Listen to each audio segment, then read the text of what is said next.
आज युवकांनी खूप चांगलं स्वागत केलं। आज स्वागत करत असताना म्हणले बैलगाडीतच बसा।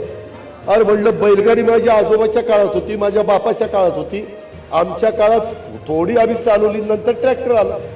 ती बैलगाडी पुन्हा माग कुठे घेऊन चालला? नाही आता बैलगाडीतच बसा। म्हणलं शाण्यांनो, मी बसलो नाही। ते का बसलो नाही? तुमचा कुठेतरी तुम्हाला नाराज करायचं म्हणून मी बसलो नाही असं नाही। ती बैल तर अशी जोरात खिल्लार होती, काय विचारताच सोय नाही। आणि वरनं त्या जेसीबी मधनं फुलं, ती फुलं बैलावर पडली, बैल बिथरला असतं तर काय झालं असतं? किंवा त्या रेटारेटीत ती बैलाच्या अंगावर कुणी गेलं असतं तर ते अजित पवार पण गेला असता आणि सगळं काहीतरी तिसरंच घडलं असतं आणि इथं श्रद्धांजली व्हावी लागली असते। आता बांधायचा होता, बांधला ना। त्याच्यामुळे आता पहिलं परत बैलगाडी आणू नका, नाहीतर पुढच्या वेळेस म्हणाल बैलगाडीने आता घोडा घेऊन येतो आणि घोड्यावर बसव।